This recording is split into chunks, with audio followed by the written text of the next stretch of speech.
सबक जो है जिसका नाम है इरेशनल नंबर्स की क्लास, और वो बंदा है पाइथागोरस। पाइथागोरस के बारे में मैं सिर्फ इरेशनल नंबर के और पाइथागोरियन थ्योरम के हवाले से बात करूंगा।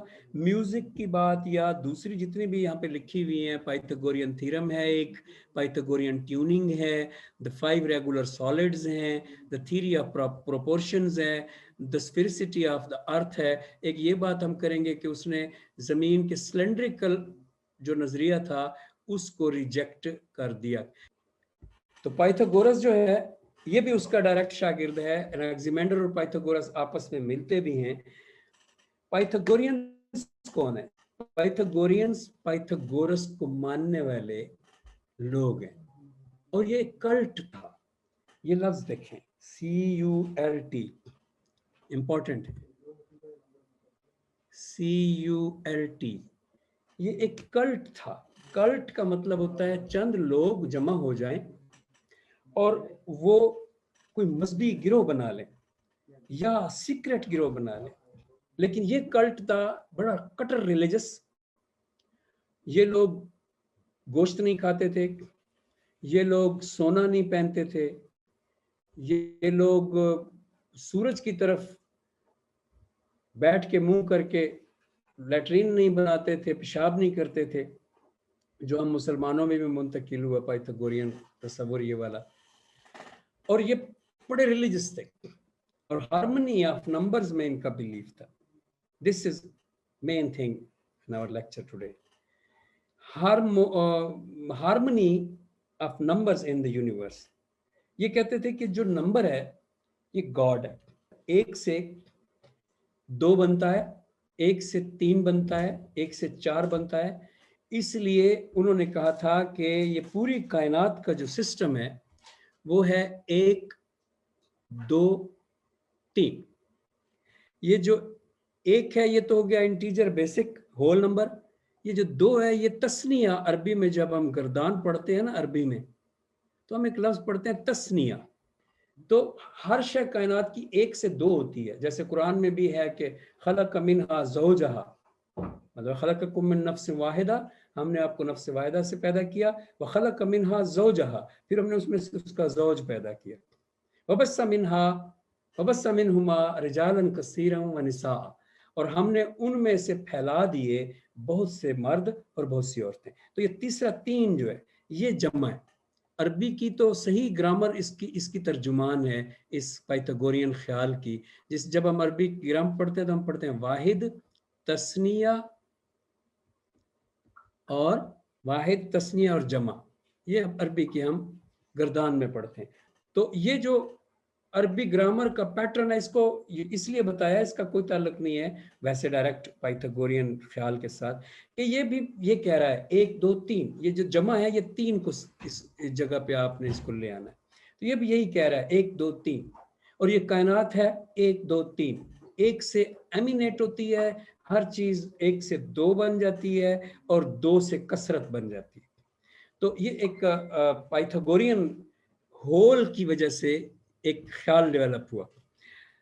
अब ये कल्ट जो था, पाइथागोरियन कल्ट, इस कल्ट को तवक्को नहीं थी ऐसे काम की जो हो गया इनके साथ। वो क्या हुआ, इनका यकीन था कि सारे नंबर्स या तो होल नंबर्स होते हैं, हार्मनी है। इन्होंने म्यूजिक क्यों पैदा कर लिया? क्योंकि इन्होंने जब म्यूजिक की, मसलन एक तार अगर ये लगाते थे एक म्यूजिक के आले में, फर्ज करें ये म्यूजिक का एक आला है और इसमें ये एक तार है, तो जब एक तार एक म्यूजिक के आले में लगाते थे तो उसकी जो लेंथ है उसका पूरा पूरा ख्याल रखते थे कि वो होल नंबर हो या होल नंबर की रेशो। अब अगर फर्ज करें कि होल नंबर की रेशो है तो ये हाफ है और ये फुल है। अब ये हाफ और फुल का जो आपस में कनेक्शन है, हाफ और फुल का, इस कनेक्शन को वो कहते थे हार्मनी। कि अगर हाफ तार खींचेंगे तो टन की आवाज आएगी, तो उसके बाद फुल तार खींचेंगे तो इनके दरमियान जो एक ताल्लुक पैदा होगा दो सुरों के दरमियान, वो रियल है। इनकी ट्यूनिंग जो है, पाइथागोरियन ट्यूनिंग जो है वो मशहूर है कि ये फुल इंटीजर को, उसमें होल नंबर को लाजमी रखते थे। कोई जो फ्रैक्शन होती है होल नंबर की वो एक्चुअली होल ही होती है। अगर आप गौर करें तो वो नाम फ्रैक्शन है उसका, लेकिन होल इसलिए होती है कि वो एंड हो जाती है। मिसाल के तौर पे अगर हम लिखें कि 4/6, और तो ये हो जाएगा 2/3, ये कट गया, बराबर हो गया, पूरा हो गया। यानी उनका ये कहना है कि जब आपको एक रेशो मिल रही है, कोई भी एक एग्जैक्ट रेशो है, जब वो आपको मिल रही है और ऐसा नहीं है कि वो एंड नहीं हो रही, मिसाल के तौर पे 0.752345 6, अगर यहाँ पे एक डिजिट खत्म हो गया तो हम क्या कहते हैं कि ये एक फ्रैक्शन है, एक एक का टुकड़े है नीचे, और ये जो एक के टुकड़े हैं नीचे, ये टुकड़े खत्म हो रहे हैं, यहां पर टर्मिनेट हो रहे हैं, नॉन टर्मिनेटिंग नहीं है। ये होल नंबर की खूबी है कि उसको हम आधा कर सकते हैं, उसको हम चौथे टुकड़ा में ले जा सकते हैं, उसको हम 10वें में ले जा सकते हैं, उसको हम 100वें टुकड़े में ले जा सकते हैं, उसको हम 1000वें टुकड़े में ले जा सकते हैं, वो पूरा रहता है। ये तो वो सोच भी नहीं सकते थे कि कभी उनके साथ ऐसा हादसा पेश आएगा कि कोई नंबर टर्मिनेट ही नहीं होगा। तमाम इंसानों के लिए ये एक मिरेकल है। इरेशनल नंबर, इरेशनल नंबर जो है उसमें रेशो नहीं होती। रेशो का मतलब ही बटा होता है। जब हम कहते हैं रेशो, इसका मतलब है बटा। मिसाल के तौर पे हमने कहा है ना 2/4, ये असल में है 1/2।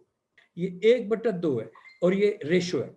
और क्या हुआ 1/2? 1/2 है आधा। यानी ये एक परफेक्ट नंबर है, ये एक होल नंबर है, ये कट डन हो गया बस, क्योंकि ये फ्रैक्शन ऑफ द होल है ना। लेकिन ये टर्मिनेटिंग है, ये खत्म हो गया है, 0.5 एंड, बस खत्म, आगे नहीं बढ़ रहा। ये जो इरेशनल नंबर आया तो उनके लिए एक ऐसा अजाब आ गया कि उनका सारा मजहब उस इरेशनल नंबर की वजह से खराब होने लगा। यानी उनके जो सपने थे कि कायनात मुकम्मल है, परफेक्शन है। प्लेटो जो है पाइथागोरियन मजहब को इस हद तक मानता था कि वो फुल पाइथागोरियन था अपनी फिलॉसफी में। पाइथागोरियन रिलीजन इख्तियार नहीं किया उसने, वरना वो परफेक्शन की जो बात करता है, आपने भी सुन रखी होगी कि प्लेटो परफेक्शन का कायल है, और वो कहता है एक आइडियल वर्ल्ड है जो परफेक्ट है, वहां परफेक्ट सर्कल है, जमीन पे परफेक्ट सर्कल एग्जिस्ट नहीं करता। तो प्लेटो का पूरा नजरिया पाइथागोरस से आ रहा है, वो बाद में है, प्लेटो बाद का बंदा है।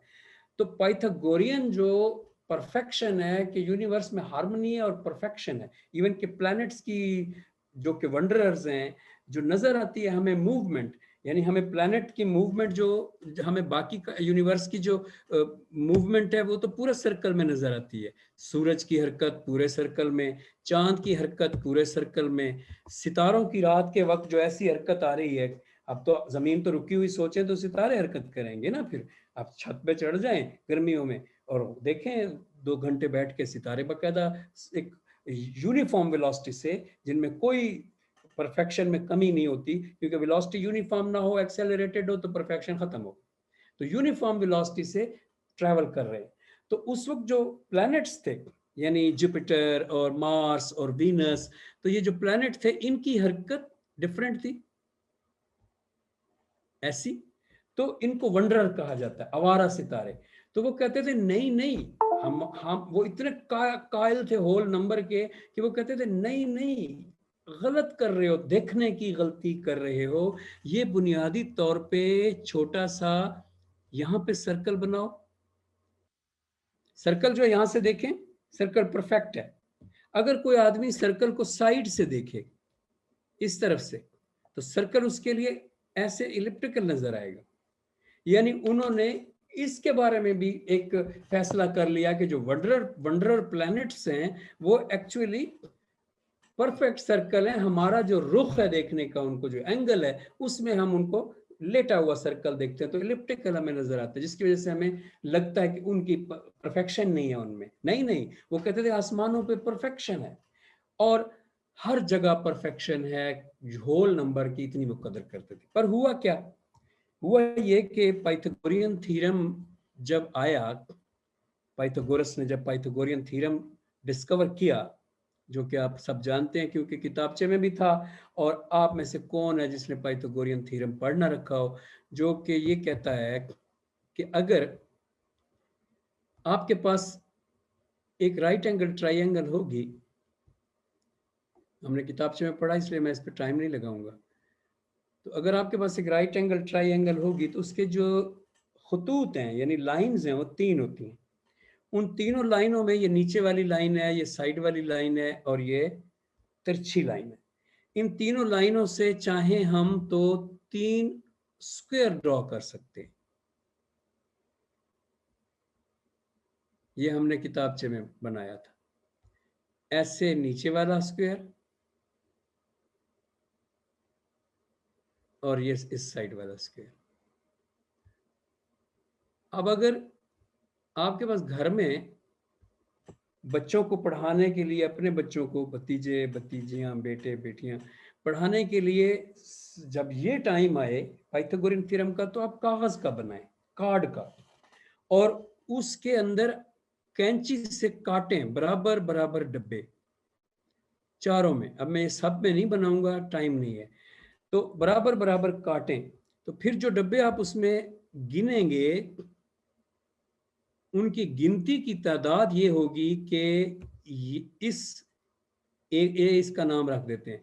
ए के सारे डब्बे फर्ज करें कि ये 9 है, तो बी के सारे डब्बे फर्ज करें ये 16 है, तो ये बराबर होंगे इन डब्बों के जो सी के हैं, और सी के डब्बे होंगे 25, क्योंकि 9 और 16 जो होते हैं वो 25 होते हैं। अच्छा, तो इसको कहते हैं पाइथागोरियन थ्योरम, जो होता है सी स्क्वायर्ड हमेशा इक्वल होता है ए स्क्वायर के प्लस बी स्क्वायर के। ये मतलब पाइथागोरियन थ्योरम है। अब अगर मजीद हम इस पर टाइम ना लगाएं, क्योंकि आप सबको आता है, तो हम डायरेक्ट इर्रेशनल नंबर की पहली दरियाफ्त तक जा सकते हैं। तो ये क्या है, वो ये कह रहे हैं आपसे, एक कोने से जो दूसरे कोने तक फासला है, जिसको हम सी कह रहे हैं, यानी ये वाला फासला, ये वही है। अगर ये वही है तो फिर एक सवाल पैदा हो जाता है। एक सवाल ये पैदा हो जाता है कि अगर हमारे पास कोई ऐसा स्क्वायर हो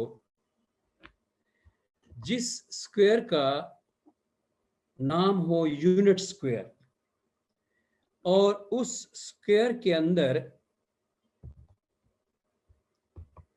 जो 4 लाइनें हों, दाएं बाएं ऊपर नीचे, वो 1 यूनिट की हो, 1 यूनिट जब भी कभी, तो उस स्क्वायर की सेंट्रल डायगोनल लाइन जो है ये वाली, जब 1 यूनिट का हो, ये ज़हन में रखना है, स्क्वायर 1 यूनिट का हो, तो उसकी सेंट्रल डायगोनल लाइन जो है, ये दरमियान में जो मैंने डाली है, ये वाली लाइन पाइथागोरियन थ्योरम के मुताबिक सी squared equals a squared plus B squared की सूरत में क्या बनेगी। यानी हमारे पास ये है ए, ये है बी और ये है सी।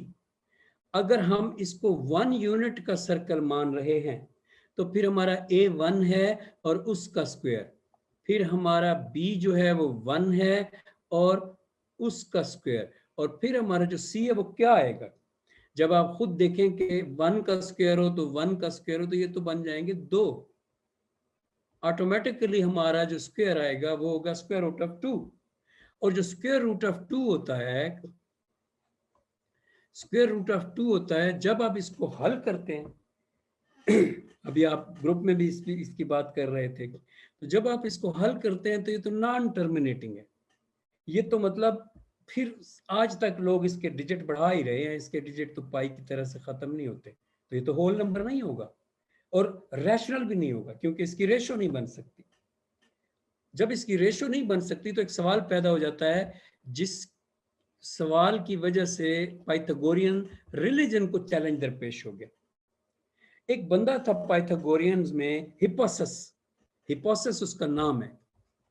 हिप्पासस को जब ये उसने उठाया ये राज, और वो भाग गया, वहां से निकल गया, वो उसको पता चल गया हिप्पासस को कि ये राज है, और वो वहां से भाग गया, क्योंकि उसको पता था कि अब मुझे ये मार देंगे, क्योंकि ये होल नंबर की डिग्निटी उसका सेक्रेड होना, उसकी उसके उसका तकद्दुस अमाल हो गया था, उनकी मुकद्दस गाय टूट गई थी। होल जो नंबर है उसका जो पूजा करते थे वो उसका काम खराब हो गया था। होल नंबर रैशनल हो सकता है लेकिन इरैशनल नहीं हो सकता। सो हिपोसिस ने इस पर काम किया और प्रूव किया कि फिल वाकया ये दुनिया का सबसे बड़ा मैथमेटिकल कंट्राडिक्शन है। और उसने जो प्रूव किया वो वेरी सिंपल, कि अगर एक और बात यहाँ पे सुन ले कि ये बाद में जब उसने प्रूव किया तो सिर्फ स्क्वायर तक नहीं रह गई बात, स्क्वायर के डायगोनल का की वैल्यू जो है वो स्क्वायर रूट ऑफ 2 है। सिर्फ यहां तक बात नहीं रह गई, बल्कि जो रेक्टेंगल होती है, रेक्टेंगल, इसकी जो प्रोपोर्शन है, यानी इसके इस लाइन की, ये इस लाइन की प्रोपोर्शन इस लाइन के साथ, यानी हम कह सकते हैं कि लेंथ की प्रोपोर्शन हाइट के साथ, लेंथ ओवर हाइट कह लें हम, यानी लेंथ की प्रोपोर्शन हाइट के साथ जो है रेशो है वो भी हमेशा स्क्वायर रूट ऑफ 2 होती है। ये मतलब हिपोसिस ने फिर उसके बाद खुद जो आगे काम किया उसका हिस्सा है। और उसने कहा कि अगर हमारे पास एक यहाँ पे कोई कागज पड़ा, ये पीछे पड़ा देना मुझे, अगर आपको एक कागज नजर आ रहा है जरा वीडियो मेरी बड़ी कर दें। ये देखें, ये हिपोसिस कह रहा है कि ये लाइन है, ये लेंथ है, ये लाइन है, ये हाइट है, और अगर हम लेंथ का नाम रख दें एल की बजाय ए और एच की बजाय इसका नाम रख दें बी, हाइट का नाम। अब अगर हम ए और बी रखते हैं, ये ए है और ये बी है, तो इनकी जो रेशो होगी वो ए बाई बी होगी। अब गौर से देखिए मेरी तरफ, हम इसको फोल्ड करते हैं, फोल्ड किया, अब लेंथ ये है और हाइट ये है। अब जो हाइट है उस पे गौर करें तो वो जो ए हमारा था, ये वाला ए, ये वाला ए, यानी ये, अब अगर गौर करें तो इसको फोल्ड करने के बाद ये जो हमारा ए है ये 1/2 हो गया है। अब ये देखिए ये पूरा था ए और ये देखिए ये 1/2 हो गया है। तो इसलिए हम अब बाकायदा लिख सकते हैं इजीली कि ए बटा बी जो पहला हमारा था फुल साइज, और फिर दूसरी साइड पे हम करेंगे, क्यों ये ए हो गया है,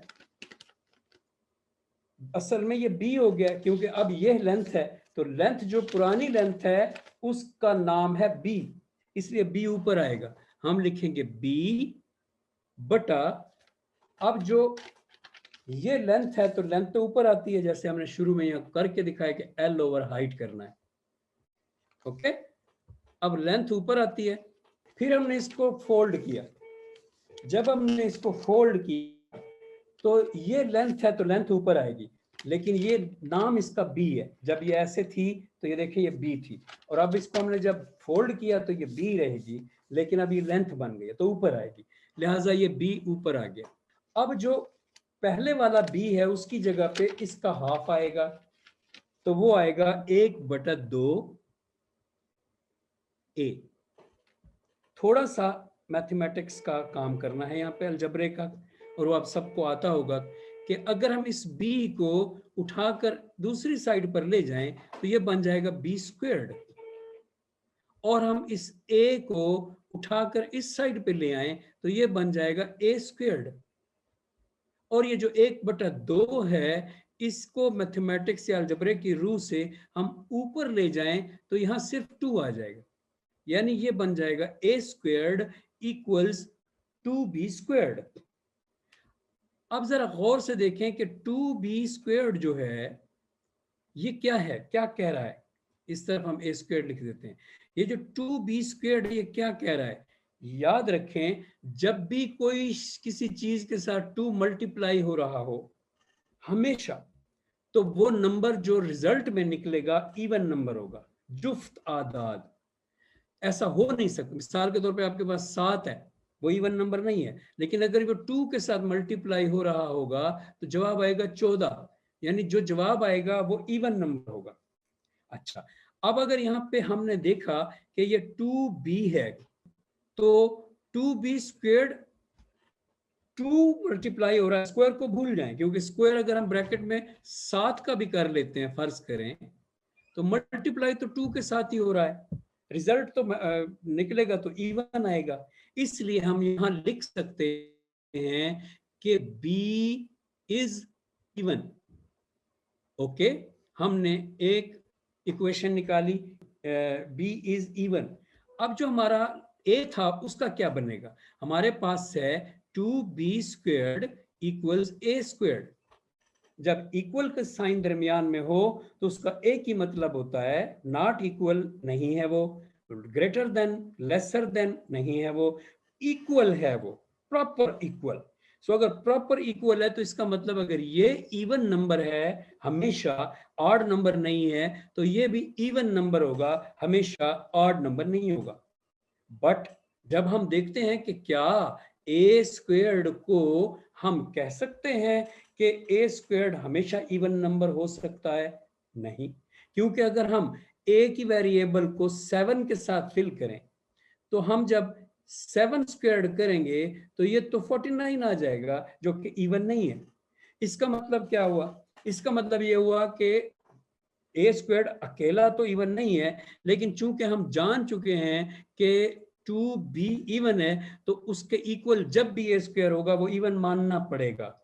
तो फिर क्यों ना हम इसकी पहले शक्ल बदल लें ताकि हमारे लिए प्रॉब्लम खत्म हो जाए। हम क्या कर देते हैं, हम ए स्क्वेयर्ड को फर्जी तौर पर 2, हम ए को सी से बदल देते हैं, हम ए स्क्वेयर को 2c स्क्वेयर इसके मुकाबले की शक्ल बना देते हैं, ताकि वो मल्टीप्लाई हो जाए किसके साथ? 2 के साथ, और वो इवन रहे। अगर हम इस तरह लिखें तो ये गलत, लिखने में गलत नहीं होगा, है गलत, वो मैं बताता हूँ क्या प्रॉब्लम है, क्यों गलत साबित करने के लिए मैंने ये किया है। अच्छा, जब हम इसको ऐसे लिख देंगे तो ये लिखने में क्या आया है कि a को हमने पहले 2c स्क्वेयर्ड बना लिया है, नाम दिया है जबरदस्ती, ताकि हम दोनों को इवन देख सकें। अगर हम दोनों को इवन देख सकने के लिए ऐसा कर रहे हैं तो क्या ये फॉर्म मैथमेटिक्स में पॉसिबल है? इसलिए पॉसिबल नहीं है कि दो रैशनल इवन नहीं होते। यानी आप अगर लिखें 2/4 तो ये क्या है? 1/2 है, यानी ये इवन नहीं है। अगर आप लिखें 8/16 या अगर आप लिखें 6/12, कोई सा ऐसा, यानी ये असल आखिर तक सिंपलीफाई हुआ नहीं है। 1 6 2 1 इवन नहीं है उसमें। इसी तरह किसी और डिजिट में निकल सकता है, 3/2 निकल सकता है, या 7/8 निकल सकता है। कोई भी हमारा जो ऊपर नीचे दोनों इवन होंगे, मजीद कटता होगा। जब ऊपर नीचे दोनों इवन होंगे और मजीद कटता होगा तो इसका मतलब है कि वो रियल नहीं है, यानी 4/8 जो है ये फाइनल रेशो नहीं है। फाइनल रेशो तो 1/2 होगी इसकी, ये कटना है अभी। अगर ये सूरत हाल है तो फिर 2b squared equals 2c squared नहीं हो सकता, which is a mathematical contradiction, क्योंकि ये भी इवन है और ये भी इवन है। अगर हम एक फार्मूला कह चुके हैं कि b इज इवन, तो फिर हम कैसे कह सकते हैं कि a इज इवन? यानी हम a इज इवन और b इज इवन दोनों नहीं लिख सकते।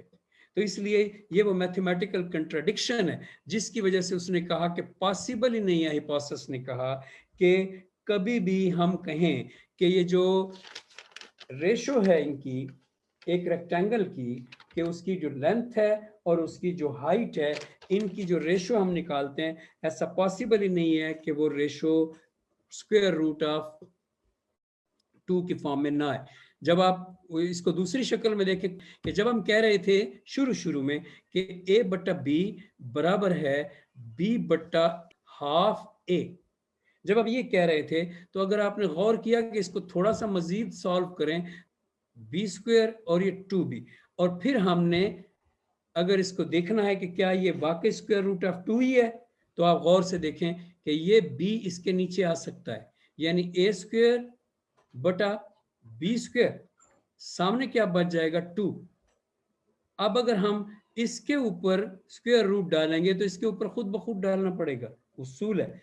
जब हम उस ए स्क्वायर बी स्क्वायर के ऊपर स्क्वायर रूट डाल रहे हैं तो इसका मतलब वो सॉल्व होके ए बटा बी बन जाएंगे और सामने वाला स्क्वायर रूट कायम रहेगा। इसका मतलब कि रेशो एक रेक्टेंगल की, जिसमें रेक्टेंगल की लेंथ ए है और रेक्टेंगल की हाइट बी है, जब भी डाली जाएगी तो स्क्वायर रूट ऑफ 2 निकलेगा, जो डिजिट कभी खत्म नहीं होता। स्क्वायर रूट ऑफ 2 हमारे पास यहाँ पे मौजूद होना चाहिए।